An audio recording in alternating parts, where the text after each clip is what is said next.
Hello and Happy New Year! I hope everybody had an amazing holiday time and the start to the new year has been magnificent. We have a really special treat today to kick off 2020. So I imagine most of us have been making some form of resolution. The last decade was about X and the next decade is going to be about Y, Z, and A, B, and C.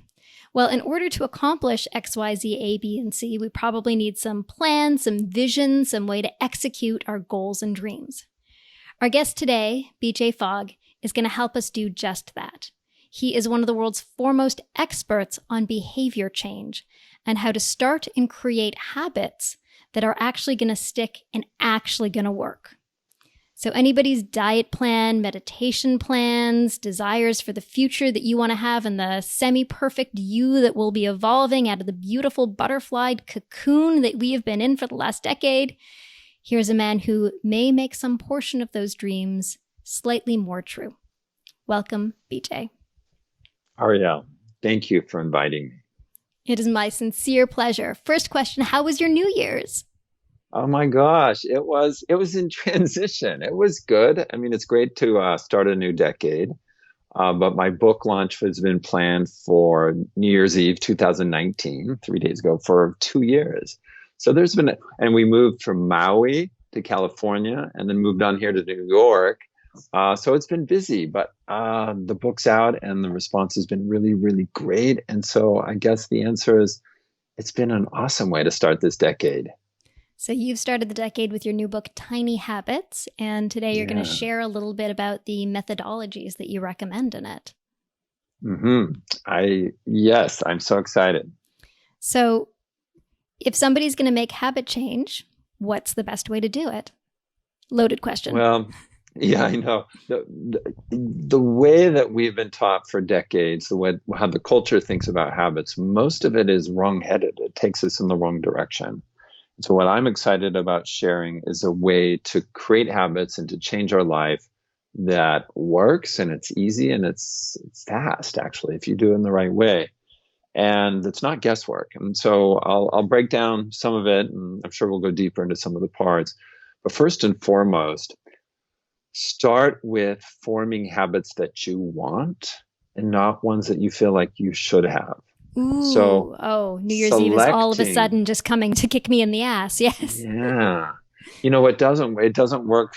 This is kind of what we've been set up is like, okay, you just pick a should, like something you should do, and somehow magically you can motivate yourself to get it done. I just don't see any evidence in everyday life or in research that works long term. But what does work is picking what you want. So now I'm going to the tiny habits method. Pick habits that you want. Pare them back to be super easy and super small. So let's say you want to read more. So pare that back to not even read one chapter, but read one paragraph or maybe even one sentence. And then find where that new habit, that teeny, tiny behavior fits in your life naturally. And in the tiny habits method, you look for what can it come after. So reading, for example, might come really well after you sit down on the train on your way to work. Then you open your book and read a paragraph. An obvious one that I talk about a lot is flossing comes after you brush. So the tiny habit recipe for that is after I brush, I will floss. And in this case, it's one tooth because you pare it back to be super tiny. And then there's the third part of the tiny habits method is you wire in the habit by what I call celebrating. You fire off a positive emotion, and that helps, as you know, that emotions change how our brain works. And in this case, the celebration, the positive emotion helps your brain remember and want to do that behavior again. So you're basically self-reinforcing, but you're not doing it haphazardly, you're doing it deliberately. Oh, so instead of being one of Pavlov's dogs and getting a treat every time the bell goes off, you're actually just giving yourself a treat every time you do the habit. You're having the dopamine hit and you're making the connection. Yes. You are right. And I don't often talk about it in terms of animal training because it's less appealing that way. Yes. Some people get upset about that. But yeah, I mean, if your brain is associating this new behavior with a positive emotion, then that helps wire the habit in. And in Tiny Habits, you do that deliberately. You deliberately hack that through, and we call it celebration. I looked for other words for it. For some people, including me, you can go awesome, right? You just a fist pump, say awesome. Some people will like imagine their grandchild's face. Some people will do sound effects like do do do do, and we can go in. There's 100 different ways, and I've mapped out in Tiny Habits, and what works for me may not work for you. But the big shift there, and Ariel, I know I'm going to get some grief and some haters because of this, but I have a whole chapter that emotions create habits, which flies in the face of the received wisdom that it's repetition, and it's not repetition, it's emotions. And so that is, I've said that for years, but now it's part of the book, and I explain that in much more detail. And so it's really learning how to essentially hack your emotion, to instrumentally create a habit. You can form a habit very quickly and it's a function of the strength of the emotion. So the stronger the emotion, the faster it wires in. And that is so new and different that some people just freak out over that. But when people do it and do it effectively, the habits will automate. I mean, that's what habit is. It's a behavior you do without deliberating. Some people call it, refer to it as like, wow, it felt like magic. Well, I'm a scientist. I'm not going to say it's magic. It's you're going to what creates the habit, and that's emotion. That's great. And that seems intuitively very aligned with how you think things should be. If you celebrate something, you reinforce it, then of course you want to do it again. And it also makes good sense from a neuroscientific perspective. You get the hit of dopamine, you get the positive emotions associated with it, you want to do it. And also you get a hit of positive neurochemistry that allows you to create stronger connections. So when you're perfusing the brain with dopamine, serotonin, oxytocin, endorphins, all of these positive hormones, they actually create a better environment to create new neural connections. They actually support that connection making. Exactly. And that environment, we are fast forwarding through so much. Thank you for that. And it's through that you basically make the rest of the landscape for habit formation more fertile. And that's something that I don't often get to talk about. I mentioned in the book, but that's exactly right. Let me explain. So in Tiny Habits, and as I started playing around with a method to hack my own habits in like 2010, just goofing around on my own, there was this, and I stumbled across it. And it was a time in my life, Ariel, where I was running a conference in Stanford. I was having some challenges because I'd started a company that was going down, and a nephew had died from a drug overdose. All these terrible things were going on in my life. And I remember getting up and I decided to floss, and I had the insight that I already know how to floss. I just don't know how to do it automatically. So scale it back, just floss one tooth, BJ. That's all you do. So that's what I was doing. And I looked in the mirror and I just said to myself, you did one thing right today. Good for you. Victory. Everything else can fall apart, because this was a challenging time, but you did one thing right. Victory. And it was that thing that I did that went like, wow. And then I started doing more of that. And I realized there was something about saying good for me. I stumbled on it that changed things. And then I gave it a name and I started teaching it and so on. And so it wasn't until later. I mean, I knew the technique worked because I taught it and I measure stuff every week that people go through the program. And so then as I was trying to describe it from a scientific perspective, so it wasn't like I read all the science and came up with the technique. I stumbled across the technique, put it together with some other things. So to understand it, I actually called a professor named James Gross at Stanford. And I was like, James, I need some input here. And it turns out, back in the day when James did his doctoral work at Berkeley, he came to Stanford. His very first class he taught, I was his graduate student. So I called him up and I said, James, here's what I'm doing.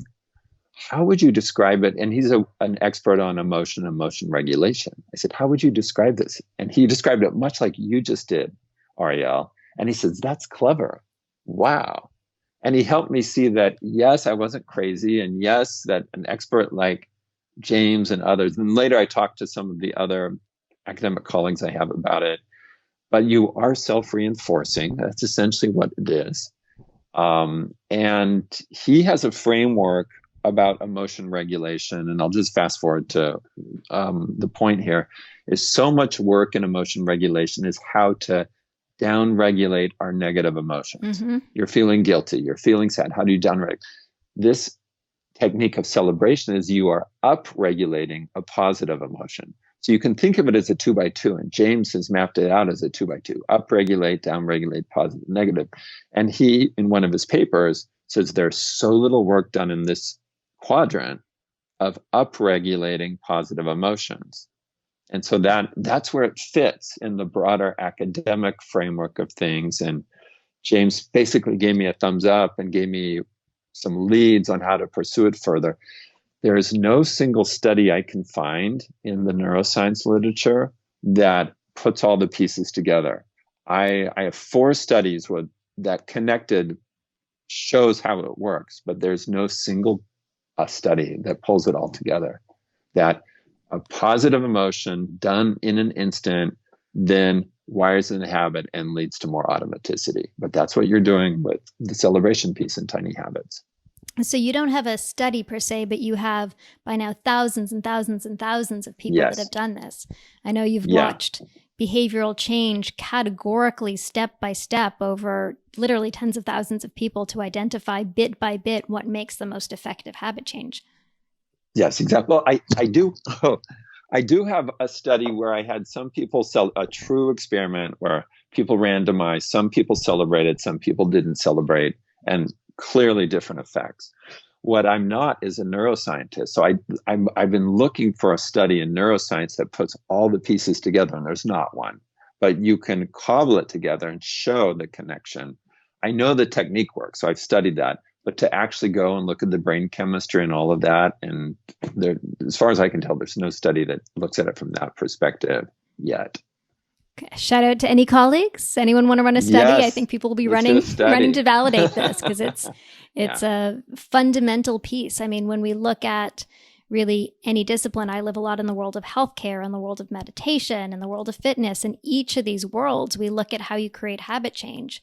And the behavioral piece is the hardest part. We all know there are things that we should do that are good for us, and we just don't do them. Why don't we eat well?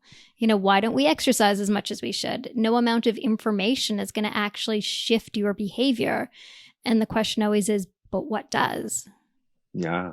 Well, and let me go a little bit further on this line. So one of my colleagues, Vic Strecker, who does do the fMRI research, he was visiting me in Maui, and we're sitting down, and his work has been about purpose. So now later in his career, he really believes in purpose. So he was describing to me as we're sitting on the lanai in Maui, what happens in brain imaging when people think of purpose. And the way he described it maps so closely to what I'd seen to celebration of people helping themselves feel successful. So I have this hypothesis, and maybe Vic and I will do this research, that one way to wire in a habit is as you do the behavior. So let's say the habit I want is, this is a little lavender, whatever you call it, a little scent, lavender. Say I want to wire this in. In order to wire this in the Tiny Habits way, you would celebrate. You say, good for me, or you create a positive emotion. But what I think his work suggests is, if you do it and connect with your purpose, if I think of my life's purpose as I do this, then that can also wire in the habit. So that's my hypothesis, is that also helps create the habit. Now, will I do that research with Vic? I would love to. We haven't planned it yet. But I do. This kind of discussion, this kind of talk is so different than the received wisdom and the cultural understanding of habits. And even the current academic work in habits is not here. They're still looking at number of days and looking at that. And that's not what creates habits. And so I'm a renegade here in this. And but I know it works. And I know the technique works. I know it wires in habits, but putting all the pieces together and be able to describe it in detail from a brain science perspective with the data, looking at brain imaging, hasn't been done yet. And so that's coming. That's okay. Yeah. Can you talk a little bit about the work that you did do to get to this, and how you've looked at literally tens of thousands of people and charted habits? Yeah. It's quite fascinating. It started kind of a long time ago. About 20 years ago, I became really obsessed with simplicity. And then I just, my earliest work was in looking at how computers can influence people's attitudes and behaviors. And I did the first set of systematic experiments to show, and this was in the mid-90s, to show that technology could influence our attitudes, and it could be designed to change our behaviors. And at the time, everyone thought that was wacky stuff. You're like, oh no, we're never going to do that. Why would computers do that? It's like, well, but they're going to. And then I started putting the pieces together, pointing towards some of the problems which have happened. But I got really, when I looked at what was working in industry with, the pattern was really simple things are the things that people embraced and adopted and engaged with. And it was like, wow, it's simplicity that changes behavior. So as my interest in technology faded about 2008, 2009, due in part to Facebook and my super unhappiness with what was going on Facebook over 10 years ago, it's like, I am done with technology. I just don't want to study it. I don't want to talk about it. But I am interested in human health habits. And then so I ran a class at Stanford on health habits. And one of the things that we all did as part of the class was, hey, everybody, go out and find 6 people and help them create a habit in any way you want. And I love doing things along with my students. So I did this thing called Team Yoda, where I recruited people. And the idea was, and this would have been 2008 or 2009, was like, hey, sunscreen's important. And I want you to create the habit of sunscreen, but just put on one drop. You don't have to put on all the sunscreen. Just make it really simple. Put on one drop and go victory. Okay. Because I already kind of knew that the victory thing worked, celebration. And so it's called Team Yoda, and it worked. We just ran a little group on Facebook back in the day. And that just made me go, okay, well, not just me, that making it really simple and celebrating works for. And that, I remember the end of the quarter came, December 4th or 5th, and I was like, okay, now I'm going to teach this to 6 people, and like 60 signed up. So I taught them a 5-day program. The next week at like 120, and after that it's 180, and then it was like a couple hundred, 200 to 300 a week. And it's been that ever since. So here I am on email, coaching people in habits in this method, knowing that the techniques worked because I could see it in my data week after week after week, but trying to optimize it. So I ran a bunch of different studies, people doing the habits alone versus in pairs and partners. I ran studies of a texting version versus an email version, a 1-week version versus a 3-week version. I mean, essentially, I had this petri dish where I could run studies really, really quickly, kind of on any topic that I want, including emphasizing celebration versus not. And so just running a bunch of quick, true experiments, because people get randomized to condition, and I would coach them blindly, not knowing which condition they were in and so on, or I'd have somebody else coach them. So at the same time, I'll make an academic confession here. It was about that time that my academic publications started fading because I was so busy coaching all these people in habits. But out of the gate, I mean, I went back and looked. Starting in 2012, I was at professional conferences sharing this work. Like, here's what I'm doing. Here's what I'm finding. Here are my methods. So I was sharing. I just wasn't doing it in, the typical way. And so I was doing all this research in the real world. And that, I'll just be frank, that's upset some people because I didn't do it in the traditional academic way. But from my perspective, it's like I was doing experiments in the real world with real people with a real intervention rather than undergraduate psychology students in a laboratory with something that was artificial. Motivated by a half mark on their course. Yes. So yeah, I've been, I've done things, and I think it came down to this. I mean, Ariel, you and I had a really nice chat before we started the recording, so I feel like I can just share with you. Life is short. Just life is short, no matter how you look at it. And I just want to have the most positive impact with the days I have on this planet that I can. And if that means doing things differently so I can help more people, that's what I'm going to do. And I know there's going to be a cost there. And I know there's going to be some blowback of even the whole thing about you change best by feeling good and, celebrate to wire in the habit and all that kind of stuff. It's unconventional, but it's my path, and it's the way I help the most people. And so with the book now finally together and out, there already are some people that are going to attack me about what it is and what I'm doing and how I've done it. But I just get so, I've had just years of data, and so many also, people writing me emails and all that, thanking me for changing their lives. And I just, keep going, that I feel like it's the right thing to do, despite the fact that it's not a traditional, academic path that I've done. It's not. That's okay. Most of the world is not on an academic path. It's only when you're in the rarefied air of academia does every publication seem so meaningful. And to the real world, impact is the thing that people measure, not the number of papers or the number of conferences that this was presented at and, in the proceedings of that nobody will ever read. Yeah. Now others are looking at, and there's some publications coming out from others that are validating, some of my models and so on. And yes, my lab, the book was a ton of work, but the next line of research we're doing in my lab will be more like systematic, fit the box academic work around emotions and how they create habits, and doing that,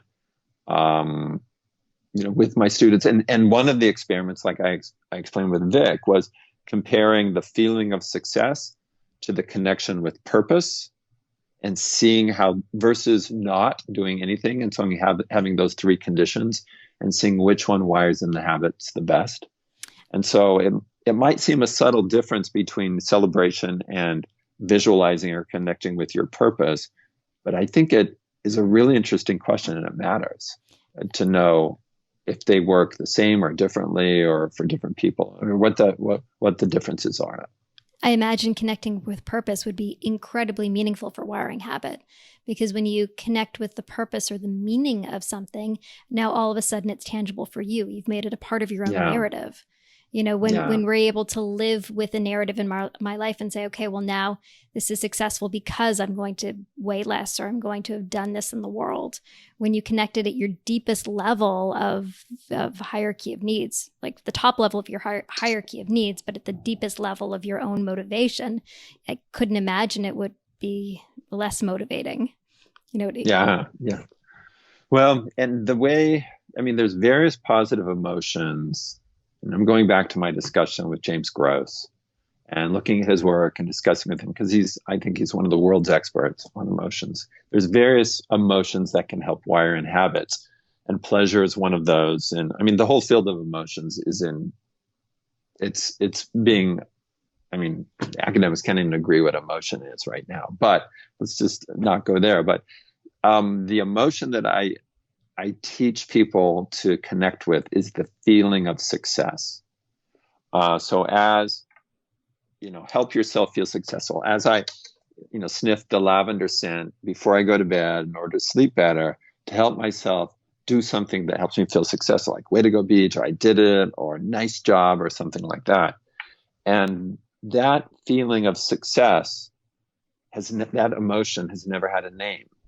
And I did a whole bunch of research, and I called academic colleagues and I said, what is the name of this emotion? And there is no clear name for it. The closest would be this thing called authentic pride, but it's not exactly the same. But that's what's in the academic literature. So with encouragement of some of my academic colleagues, I named this emotion. And in my book, Tiny Habits, I give it a name. So that feeling, that internal feeling you have when you feel successful, I am calling that emotion shine. So Mm. shine is that emotion when you do something and feel successful. And so that's, of all the different emotions, and there's not tons of them, there's a set of them that can, that affect our neurochemistry and can wire in habits. I'm hypothesizing. The one that I'm focused on is that feeling of shine, that feeling of success. And that is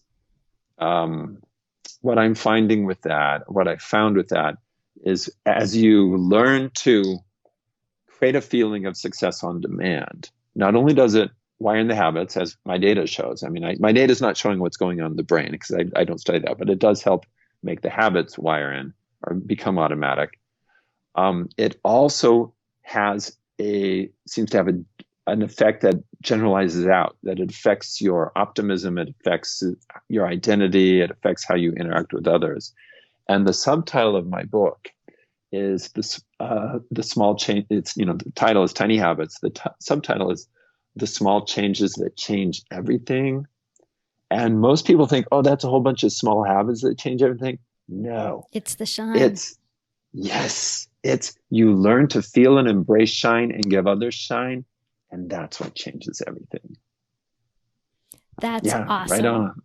So, it's funny. My one resolution for 2020 was to shine more. No, I'm not kidding. Word, seriously. Not having read the book, not having. Ariel. The book was not available when I reached out to you for this podcast, but it literally was to shine more. Oh my God. So shine is a sensation that I feel from my heart outward. I started to wear more yellow. Anybody who's seen me will be like, why is she wearing that yellow sweater? Again, I have many of the same yellow sweater because I love them so much because I just want to shine. And when I shine, I'm feeling great. It's like literally the sensation of love from my heart. It's an open feeling. It's an expansive feeling. And I know that when I feel it, other people can feel it too. It's as if you walk in front of me and you can feel the shine. See, and that's that. Yes, Tiny Habits. It's a method. It tells you how to create these habits, but the book is really about that. It's shine, and it's helping people have a way to feel shine and then have it be part of who they are and share it with others. This is amazing. I mean, can we break down shine a little bit? So for some people, when you first started talking about success or feeling pride, for some people, they may have the sensation of like, oh, well, I'm not allowed to show that I'm successful, or I'm not allowed to be proud of myself. I know my husband has a Catholic upbringing, and that's something that's sometimes a friction. It's like, how can you be proud of yourself? Whereas I love to shine my shine. Can you deconstruct it a little bit to give everybody permission to shine? Yeah. Well, let me talk about the academic work, and then let me go to your question is more intriguing, the academic work. But so in the world of emotions academically, which has just been overturned, there's huge arguments. But in one way of thinking about it, there are emotions that exist and you can name them. And there's this thing, pride, that divides to hubristic pride.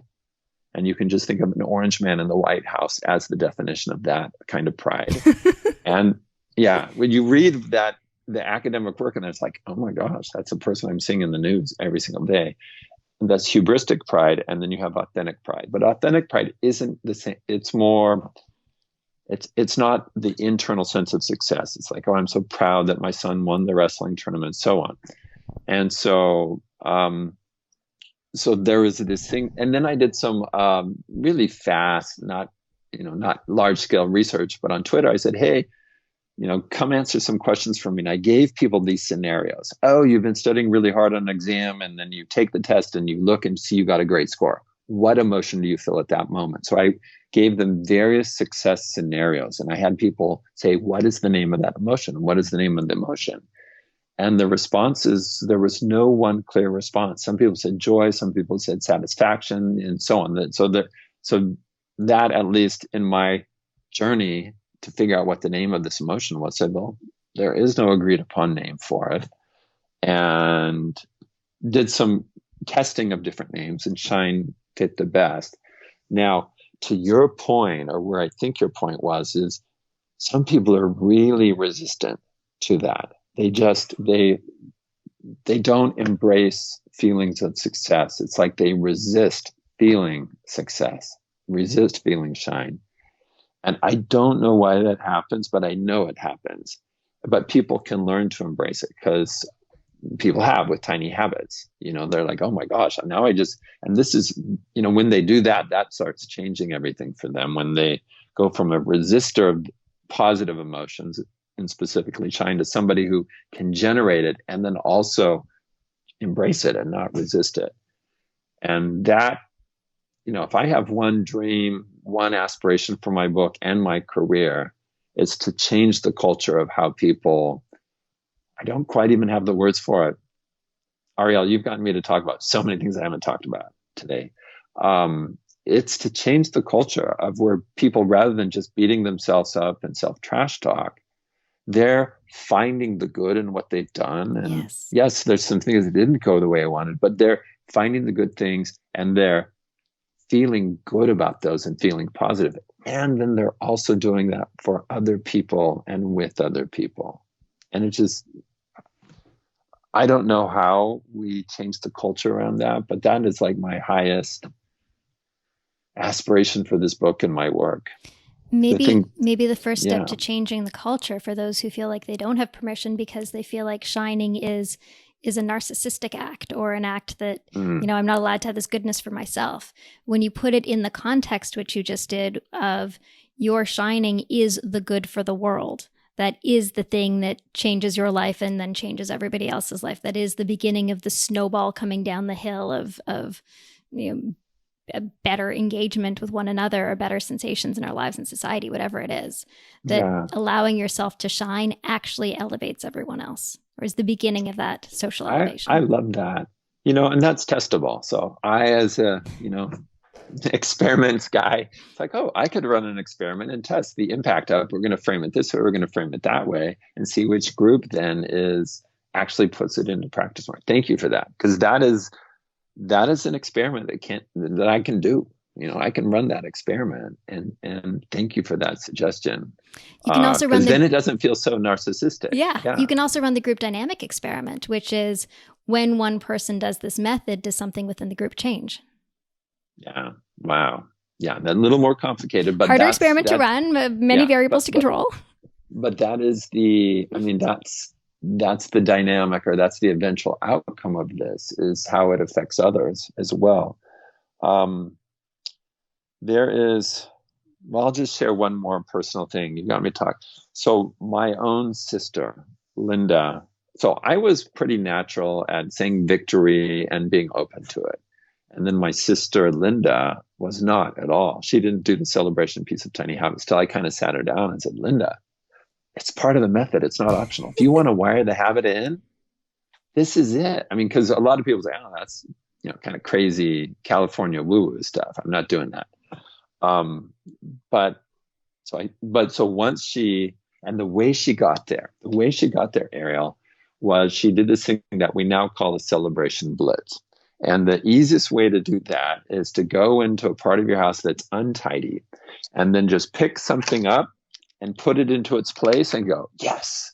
And then tidy something else and go, good for me. So you just do thing after thing after thing, each time celebrating, each time saying, I did a good job, or you look at it and you visualize how much better. You play around with things that will help you feel successful. And you do 3 minutes of that.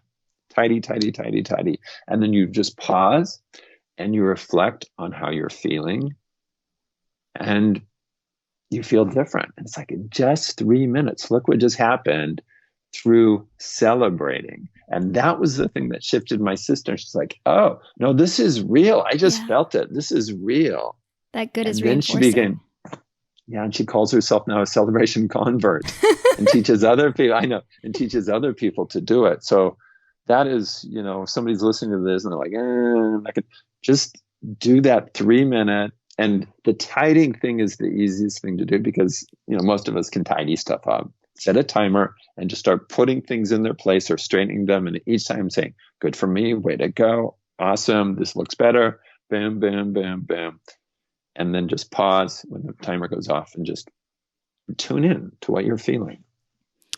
And see for yourself. Awesome. I can imagine that would feel really good. And having a 3-year-old, I am constantly telling him, good job. And when he puts away something and I'm happy and I'm like, please fucking put that away. Pardon me. Please put that away again. Please, please, please, please, please. It's like, great job. You did awesome. Yes, you're going to do that. That's awesome. Good job. And I imagine that for those who got a lot of positive reinforcement as a child, this feels great because it's like the mom in your head saying, great job. And for those that didn't get a lot of positive reinforcement in childhood, this is healing. This is like the validation that they've been seeking and not recognizing that they've been seeking their whole life. That's interesting. I'm going to have to think about that. That is really interesting. Do you see that on a spectrum, on a continuum, or do you see that as categories? It's on a continuum, certainly. Yeah. And I know as a therapist, I would have lots of people in my office who, have parents who wouldn't be positively reinforcing, and they'd feel like if they, congratulated their kid for an A, then they'd just be making them lazy, and so they'd withhold the positive reinforcement, and it's quite damaging. I remember one client telling me about hearing her mom talking to a friend and talking about how proud she was of the A that she just got, and my client was shocked because the mother had never said this to her. And so this was like a yearning her whole life. And so I could certainly imagine a situation like this if you've given yourself permission to say good job, like the thing that you've been waiting to hear your whole life. Whoa, you can actually give yourself. You don't have to wait for somebody else to give it to you. You don't have to wait for your boss to say that was great or to recognize your work. You can recognize your own work. And that sense of agency is very empowering. And that ability to solve that yearning that we all have to be seen is incredibly powerful and meaningful. It's not just a celebration. It's an act of existence. And it brings up, so part of what we do, when I say we, I mean myself and the coaches I've trained in this method and so on, is you have to help people find a celebration that feels authentic to each person. What I do may not work for you and so on. And ideally people have a range of celebrations. And one thing I advocate in Tiny Habits is you have one that is super powerful that you only use when you need to wire in a habit very, very quickly. And in my own life, I have one, and it relates to what you're talking about. When I need to really fire off shine in a big way because I have a habit I need to form very, very quickly, I think of my fourth grade teacher, Mrs. Bondietti in Fresno, California, and she was a tough teacher, but I really respected her. And I imagine her saying to me, "You did a good job." That is and now that I've shared it in the book, maybe it's going to take away the power of it or somehow, but there are these things that you, at least, some celebrations are more effective than others. That one for me has been, and I don't overuse it. Maybe just by talking about it, I'm not making it as powerful, but for me, that is, somehow her saying, "You did a good job," boom, very, very reinforcing and makes me feel tons of shine. And so I think if people can explore and play around with different things, we can call it self-reinforcement. I almost called it self-reinforcement, but that got used back in the 70s. That phrase got used for a different purpose in psychology. So that was off the table. But that's essentially what you're doing. That doesn't address what's going on in, inside the head. Because when they were talking about reinforcement, they weren't looking at things in that way. But that's one reason I just didn't use, self-reinforce, because that phrase already had been taken. It's also mechanistic, and what you're talking about is an emotional experience. Celebration is a much better term for it. Thank you. Well, I toyed with self-cheer, and because you're kind of, but we had some pushback on that from my coaches. They didn't like the cheerleader thing, and it's like, fine. So celebration it is, and it will be. And just, the Olympics are coming up. Watch, people listening or watching me, I'm in a hotel room, watching us talk, watch what the athletes do when they perform especially well. They naturally celebrate. Yep. Okay. Arms up. Just victory. watch. Yeah, and I was watching this 4 years ago in last Olympics, like there it is, there it is. And I have this sense that these high performers naturally celebrated, and that's why they're in the Olympics. They were able to naturally go, good job, good for me. And they would wire in those habits of how they like, did the flip turn off the wall or the tennis serve or whatever it was, that they were somehow quite good at self-reinforcing. And when they do not the average things, but when you do exceptional things, they celebrate and then reinforce that exceptional behavior. So that becomes the habit, that becomes the norm. And that in part is what I don't want to say it's the edge of tiny habits, but it's one of the things that I'm sure people find the craziest in tiny habits, where I'm like, oh, you want to create a new habit of, putting some lavender on before to go to bed? Well, rehearse it 7 to 10 times in a row, where you put it on, you go, good for me, and then do it again, and then do it again, all in one session, like within 3 minutes. Rehearse it, just like an athlete rehearses, serves or 3-point shots or whatever, and rehearse it with a celebration. And then when the evening comes and the moment comes, watch what happens. Your brain goes, oh, Wired. put the lavender on. Yep. Yeah. So you're actually doing habit rehearsal with celebration to wire the habit in really, really fast. And that totally works. But there's resistance to that because the people I've taught are like, oh, that sounds crazy. And it's like, but it works. And so we'll see how it goes. With now it's out in the book and many thousands of people can read it. But when you have the perspective that habit formation is a skill, then it makes total sense. You would rehearse, right? Just like any other skill, you rehearse. So that's one of the more probably at the moment controversial things that I'm advocating is you rehearse the habit. Like, oh, I put down the toothbrush, I floss one tooth, I celebrate, I do it again, I do it again, I do it again in a session. It's like 3 minutes of doing it a few times, 10 times.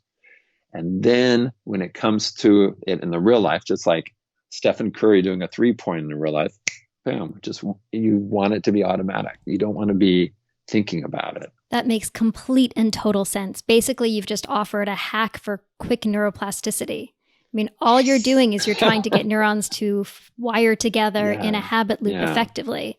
And so you just repeat the action with a positive emotion and a good positive dose of neurochemistry right after it, repeated in succession many times. All you've done is you've wired together that group of neurons really quickly and really effectively. So the next time you go to do the thing, the next natural action is that neuronal network.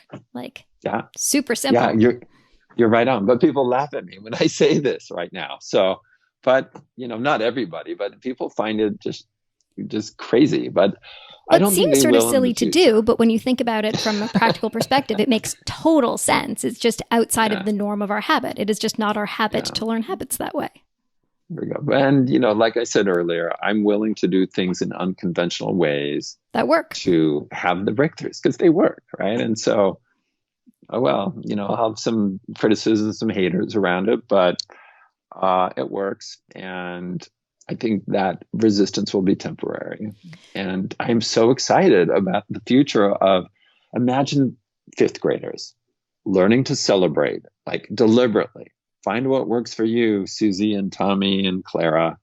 And then, now we're going to practice rehearsing habits. And imagine them coming out of 5th grade with the skill of being able to rehearse and wire in habits quickly and easily at 5th grade. Awesome. And we have a whole generation that does that. I mean, that would be very exciting. So let's talk about some of the practical habits that people might be trying to form in 2020. The obvious ones being weight loss, eating well, and going to the gym. So can you walk us through how people would take the tiny habits approach to establishing each of those habits?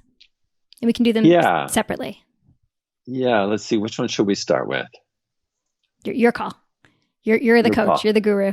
Let's start with exercise or physical activity. Well, first of all, let's get clear that weight loss is a function of what you eat, not so much physical activity. But physical activity is so good for you. So yes.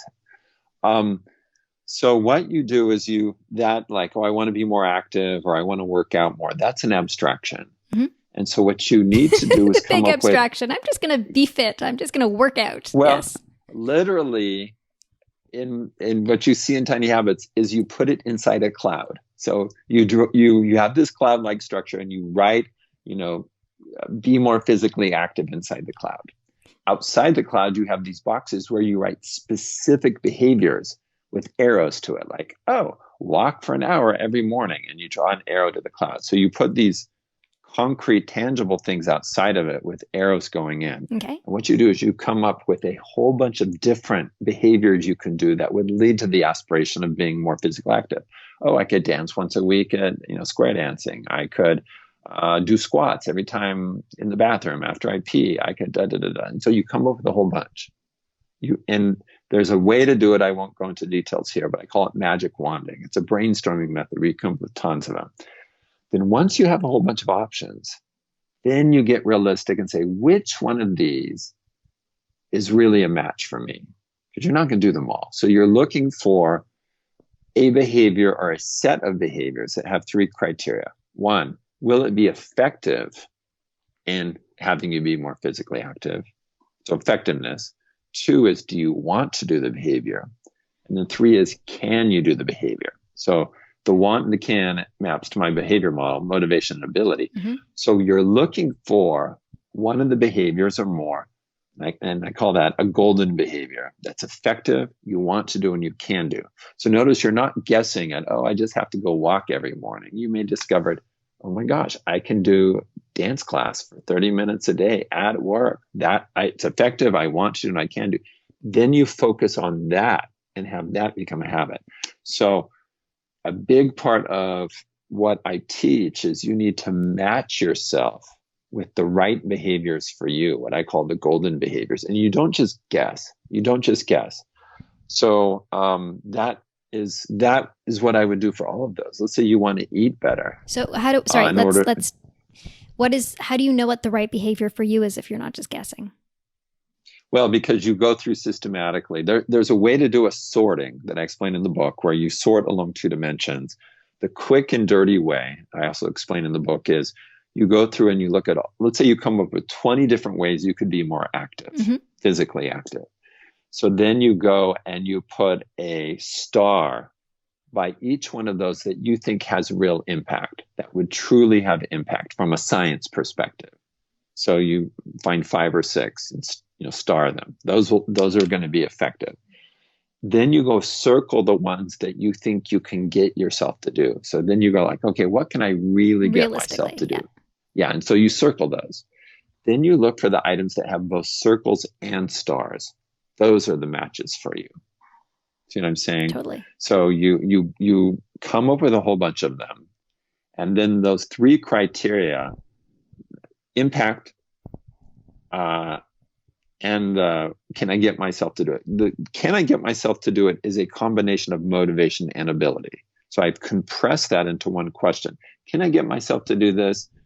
You're really looking at your level of motivation and your level of ability, and if you can, circle it. And so that's how you match yourself with the best new habits for you.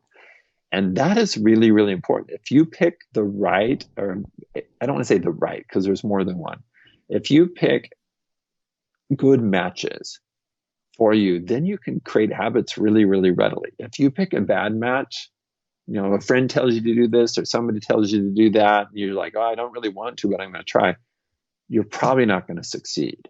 And so in the system that I've developed and taught and advocate in Tiny Habits, is there is a way to figure out what the best behaviors are. Because that can be for snacking, it can be for exercise, it can be for strengthening relationships, it can be for mindfulness, it can be for stress reduction. Any one of those things you put inside that cloud, and then you can come up with a bunch of specific behaviors and then choose among them in this way where you try to match yourself with the best ones. Then you start designing for it. And if they're habits, then you use the Tiny Habits method to wire those in. And so let's continue with exercise for a minute. How would you then use the Tiny Habits method? So it's exercise. I've now chosen walking and doing 7-minute high intensity exercise in the evening for 10 minutes. Okay, good. Let me take the walking. So with the walking, then what you would say is, well, how do I make this really, really simple? And I already kind of know the answer because I work with so many people on this. The tiny version of walking is to just put on your walking shoes. So you take the bigger walking behavior and you make it really, really, really tiny. And so putting on your walking shoes is a good option there. And you say, okay, when is an appropriate time to do this? Well, maybe as soon as you get home from work. So then the recipe becomes, after I put my bag down at home, after I'm done with work, then I put on my walking shoes and I celebrate. So the habit is actually putting on Forgot your the celebration. Then you celebrate walking it. shoes. Woohoo! So, rock on, yeah, walk on. And what happens most of the time is once people put them on, they actually go out and walk. But the habit in this case, because you're making it tiny and you're hacking it, is just put on your walking shoes. Now, if you decide not to go walking, that's fine. You still celebrate it. You did the habit. You put your walking shoes on. So this is how, again, it's different. You don't have to actually go walking, but most people will. And eventually they'll create the bigger and bigger practice of going out and walking. And so once I put on the walking shoes, if for a few days I then procrastinate once my walking shoes are on and like go to the television or whatever, not that I have a TV, would you then focus on creating the next easiest habit from that, which would be, I guess, standing outside the door? I've got my walking shoes on, celebrated that's with a good that question. one. No, Habit 2, what I would, open the door and walk outside. That's all I got to do. Well, what I would do and then go is woohoo. what I would do is if you find yourself not actually walking, I would go back and say, oh, did I really want to walk? No, I didn't. Then you have to face the reality. It's like, well, I thought I wanted to walk, but I guess I don't. Pick something else, pick dancing or pick something else. So if you find your habit doesn't thrive and grow, it's a sign that either it's too hard in walking shoes or you don't really want to do it. And if you don't want to do it, that's okay. Pick something else. That's okay. That's just like, oh, I put a painting on this wall. It doesn't really work there. That's okay. Just move it. So in the tiny habits method, you don't beat yourself up for that. But if you end up not loving the habit, like if you end up not walking, then that's a sign you didn't really want it. And then you learn something. So go back to all your other options and pick an exercise you do want to do. Now, let's say it's dancing. And so for dancing, you make it really, really tiny by, well, I'm going to say something kind of political here. The easiest way to start dancing is to say, hey, Alexa, play disco. So that's the habit. It's you just at a certain point of your day, you tell these audio devices that are spying on us in our homes to play music. Okay, that's the political part. But boom, you turn on disco, you dance for a little bit, and that, and see how that goes. And if that develops into a habit you love and grows, then that was good. If it doesn't, look for something else. So there is a real sense of exploration in tiny habits, the mentality of it. And if something's not working, that's fine. It's not like you have to do it. Pick something you want to do. And sometimes you don't really know that till you start trying it. And what a relief. So I know a fundamental part of your thesis in Tiny Habits is non-judgment, which is something we as meditators talk a lot about. Non-judgment, it didn't work, it's okay, it didn't work. And being okay with your mistakes and making multiple mistakes that then allow you to just get to the thing that works. Yeah. And that's part of it. Nobody is perfect in creating these changes. And what makes it even harder is the environment around us. I mean, let's take the way nutrition. Oh my gosh, the food landscape around us is so terrible. It makes it so hard. And then it's not just the food options, it's the people around us and our friends and so on. So we really have some big challenges to overcome from an environment perspective. And so wiring in good nutrition habits will take some trial and error, not just figuring out what foods you like to eat. And so I've spent a lot of time on that. I've really dialed it in. On my nutrition, I've totally dialed it in, but it took a while. And then you get to the point, and it's a great place to be where you know exactly what snacks you love. Bam, you've wired it. You know exactly what you can have for breakfast. You go to a restaurant, you know exactly what you want to eat, and it's on your game plan. You go into an airport, which is a terrible food environment, but you know there's there's three things I can eat in this airport. And I love those things and I don't feel deprived, but I know exactly what to do. I'm getting off the plane, getting on the next flight, and I know exactly where to go, what to get. I'm going to be satisfied and I'm going to get on my next flight. And that's a nice position to be in, but it takes a while to figure it out. Can we dig in a little bit? Because I'm sure everybody's like, oh my God, the guy who's got like every habit dialed in just told me he dialed in his nutrition. So what did you eat and how did you build those habits? I don't have that good of a narrative memory. I mean, I know what I do now, but I can't say here was my process. But if you were to wire them in now as a coach looking back, what would you recommend? I would start with snacking. Okay. I would first and foremost say, okay, I need to change how I eat. Let me really figure out new habits on snacking. So don't worry about stopping anything. Just start finding new habits that you can use as a snack. For me, I figured out that cauliflower and mustard is an awesome snack that is totally satisfying for me. And I know it sounds insane, but for me, it worked. So to prepare, chop up all the cauliflower. Then my partner and I figured out this way to put them in these glass containers and put them in the fridge, ready to go. And we did it with celery and carrots and broccoli, but cauliflower was just the thing for me that I loved. So just really knowing what the snacks are. Then it was almonds and pecans and boiled eggs. So I have a set of snacks I can go to whenever I'm hungry.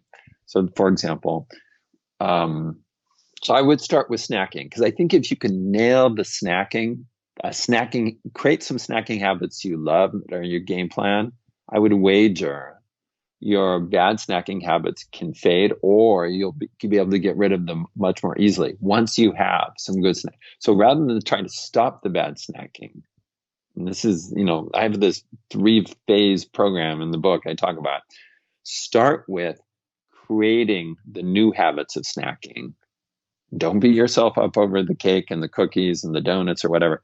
Just find snacks you love, double down on them, triple down on them, and then go from there. That's where I would start for sure. So do a big cloud. The aspiration is eat better.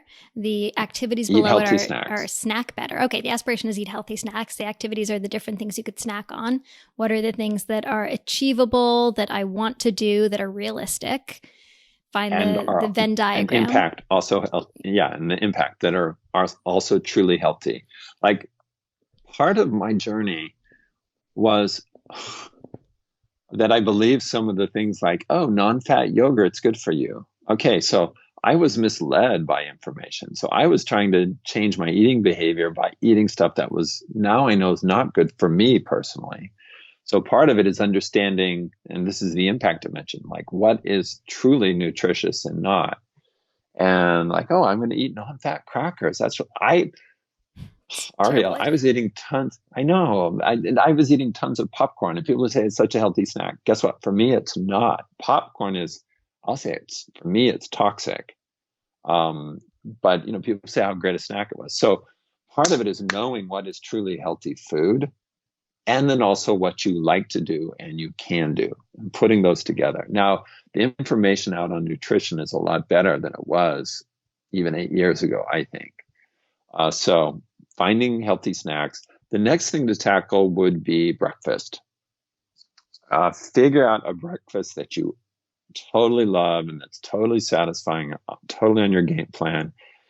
For us, it's eggs from our chickens. We're lucky to have chickens. It's spinach that's sauteed. My partner cooks it in olive oil, and he also sautés mushrooms, and I eat it either with mustard or salsa. And I have that or a version of that every single day, and I love it, and it works for me.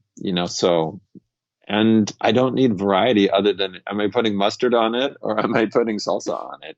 It's still the basic, eggs and spinach and mushrooms. Oh, and celery he puts in it. So snacks, then I'd go breakfast. Then I don't know what I would suggest after that. Probably figure out healthy lunch or dinner. I'm not sure which one, but I think those two get you started. I'm only speaking personally. I'm not a dietitian. I don't coach people, but that's, when I look back, I would be much more efficient had I So let me be clear. So I'm speaking from your personal BJ Fogg's experience.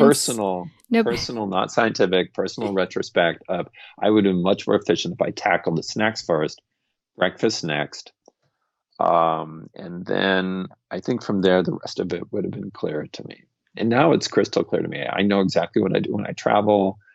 I know some of my game plan when I go to somebody's party and they're serving food that's off my game plan. I know how to navigate that without offending anybody. So over time you learn. But it does come down to, like, I'll give an example. Restaurants. I love salty foods. And the tiny habit I have at a restaurant when they bring chips at a Mexican restaurant over, the tiny habit is like, no chips, please. So it only takes 3 seconds, but it saves me from having chips on the table, or if it's a different kind of restaurant, bread. And just doing that very, very small habit of no chips, please, or I won't be having bread at parties. Oh, I'm getting really personal now. A couple of years ago, I stopped drinking entirely. Good for you. I know, right? I didn't have it wasn't like this big hit rock bottom serious drinking problem. It was just this thing with drinking's not, I'm just going to stop and whatever. So I did. And by the way, the benefits are so much bigger than I ever expected. I don't know why anybody didn't tell me. It's like, BJ, it's easier to stop than you think, and the benefits are much bigger. But anyway, the habit I have now when I go into a social setting, you just walk up to the host and say, oh, I'm not drinking tonight. I'll just take water. Thank you so much. Boom. It takes 7 seconds to say that, and you get through the whole party without pressure. So it's you figure out how to do that. And then actually with a certain social group that I have, where I did that, at first they were like, whoa. And they were, I try not to, are they going to feel like I'm judging them and all that? I don't think they did. But now everyone is drinking way less in that social group. It's really interesting how that works. The permission worked. The shine is rubbing off. Yeah. So, but the point is, there's just a really simple behavior you can do. You walk into a party, or you sit down at a dinner and say, oh, I'm not drinking tonight. I'm sticking with water tonight. Bam, that's all you have to say. And then after that, you tell yourself, I did it. Woohoo. Yep. Yeah. Often it's like, well, on the eating, you get through an airport, you eat, you grab the food that you can eat, which is usually like a romaine salad and some almonds. And then if there's salmon somewhere, and I don't want to talk about the farm versus, that's a whole different issue. But when you do, it's like, bam, you finish lunch. It's like, man, I nailed it. I stayed on my game plan 100%, even though I was in this terrible food environment, but I did it. And at the beginning, I remember that being very, very important for me to say, stayed on my game plan. Good for me. Now, once the habit's wired in, you don't have to celebrate anymore. It doesn't hurt you, but the celebration piece is to form the habit. Once it's wired in, celebration is optional. So let's talk about one other thing that most people listening here care about, and it's the thing that people most commonly ask me. How do you start the habit of meditation, or how do you get yourself to meditate more often? One. It's a hard one. Before we started recording, I told you what a huge fan I am of Muse. I have to tell you, this is a total surprise. I was like, oh my God, could I possibly interview BJ Fogg for the first of the year? And he's like, I love Muse. I was like, what? I wasn't expecting this. I do. Here's why I think meditation's a hard habit to wire. And yes, there are factors of we're really busy, but I think, as we've talked about, what wires in a habit is the feeling of success. It is so hard for people as they start to meditate to feel successful. They sit down and they just feel frustrated. I'm guessing. I haven't studied it, but I know what needs to be there for the habit to form. And I know in my own experience and, just casually talking to others, not studying it scientifically, is people just sit down and all they notice is how busy their minds are. So they're not feeling successful. So that's not going to wire in the habit. What I loved about Muse was the little birds chirping. Those were celebrations. It's like, you did it. Right? I was getting affirmation. I was getting a signal that I was succeeding. And that was a game changer for me. Because otherwise, I don't know if I'm succeeding when I meditate. So we can go on and on about that. But let me go to people who don't have that product. Sorry, you've just actually blown my mind because we knew we were doing it when we built it, but we didn't have your thesis that it fell into to like validate like, oh, we're doing this because it is the self-reinforcement in this way. So hearing you say this is sort of mind-blowing to me. Well, yes. There it is, the chirps and whatever. It's like, boom, boom. So because there's no way I can know that I'm, doing something with my brain and brainwaves, but with Muse, you've indicated even if people can tune into like, yeah, it was really stormy and rainy, but now it's getting calmer, and they lower the bar for themselves. So what that you're not hearing any chirping, you're able to calm the rain a little bit. That's great. Okay. And then eventually you'll hear a chirp here. It's like, oh my gosh. Well, at first the chirp threw me because I got so excited I was thrown out. But later I could bring them on, and it just made me, it helped me feel successful. So I have to tell you, the chirps, the bird chirps are actually also a way to undermine the goal-directed nature of this and bring back a mindfulness principle.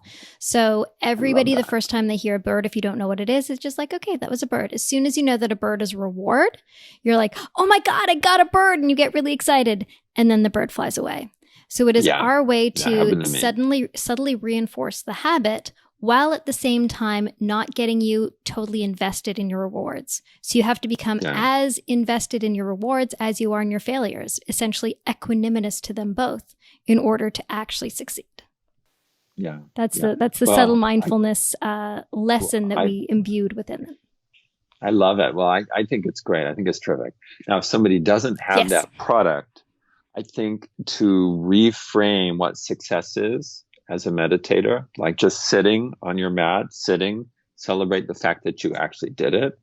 And I think the mistake is, and I'm not an expert on meditation, but if you think, oh, I'm going to have a calm mind like the Buddhist monk, and that's the standard of success, you're not going to wire in the habit. So you have to reframe what success in meditation is so you can achieve that. So it's achievable. So you can feel successful every time you meditate, every time. That's awesome. And I think maybe somebody's done it. I haven't mapped it all out, but the simplest thing might be the fact that you actually sat there, you sat on the mat, and you took 3 mindful breaths. Bam. I know before I had Muse, what I really focused on was just, can I get 3 breaths without my mind wandering? Just 3.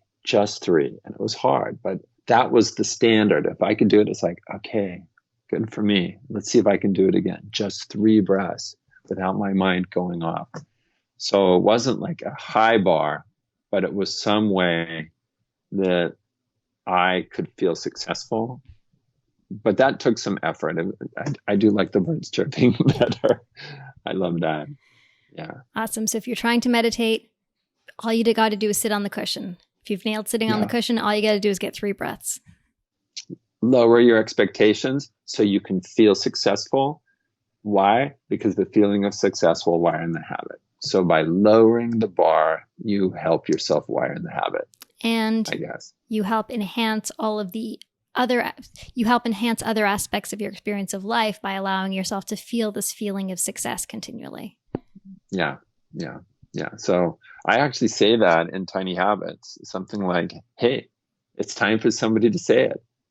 We got to lower our expectations, everybody. Lower your standards. Lowered expectations.